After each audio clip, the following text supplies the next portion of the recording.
কাল তো ছিলাম ভালো, আজ আমার কি হলো সে কথা বলতে পারি না। তুই কি বলবি? সবে তো বলবো আমি। এইদিকে গাছের দিকে তাকা। আমি ভূত, আমার তিন মাথা। তুই আমাকে ভয় পাস। তুই কালকে ভালো ছিলি, তোর খারাপ হবে। এই আদম সন্তান, তুই ভয়তে চুপ হয়ে গেলি কেন? তোর নাম নাকি সাহসী হিরো আলম, তুই নাকি ভূতেদের লাগাই মলম। দেখি আমার তুই কি করতে পারিস। এই এত সাহস তুলে নিচে নেমে আয়। গাছের ডালে বসতে ভয় ভীতির কথা বলিস না, আমি তোর ভয় পাই না। তুই হচ্ছে নিচে নাম, নামার পরে দেখ তোর আমি কি করি। তুই তো আমার চিনিস না, আমি হচ্ছে সাহসী হিরো আলম, ভূতেদের পাছায় লাগাই মলম। কথাটা শুনছস না? নিচে নাম, নিচে নাম, নিচে নাম। শালা গাছের ডালে বসে ভয় দেখাও, এটা তোর কাণ্ড। নিচে নাম, সাহস তাই নিচে নাই।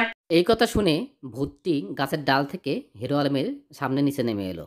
নামার পর সেই ভূতটি এখন বলতেছে, কিরে, আমি তো নিচে নেমে এসেছি, তুই আমাকে কি করবি? তুই আমাকে ভয় পা, ভয় পেয়ে কাঁদতে কাঁদতে বাড়ি চলে যা, এটাই ভালো হবে। আমার মাথা তিনটা, তুই আমাকে জানিস, আমার তিন মাথায় কত শয়তানি বুদ্ধি, একটির পর এক বুদ্ধি করি আর শয়তানি কাজ করি।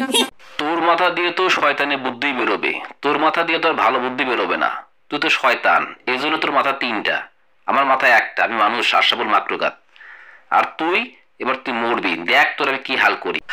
অ্যাব্রাকাডাব্রা, গাছের ডাল হয়ে যা কলম, ভূতেদের পাছায় লাগাই মলম, আমি সাহসী হিরো আলম। হা হা হা হা।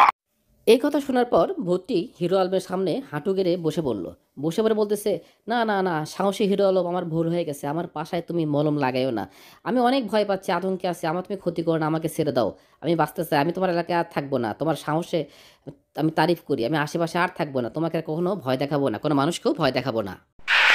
না, তোকে ছেড়ে দেওয়া যাবে না। তুই আরো মানুষকে ভয় দেখাবি, অনেক বাচ্চাদের ক্ষতি করবি। তুই এলাকার মেয়ে ছেলে গরু বাছুরে অনেকে হত্যা করছিস, তাদেরকে মেরে ওদের রক্ত পান করছিস। তোদেরকে আমি ছেড়ে দেবো না, তোকে আমি ছেড়ে দেবো না। তোকে আমি হত্যা করব এবং তোকে এখানে আমি মেরে ফেলবো, তারপর থেকে ভূতের বংশ নির্বংশ করব।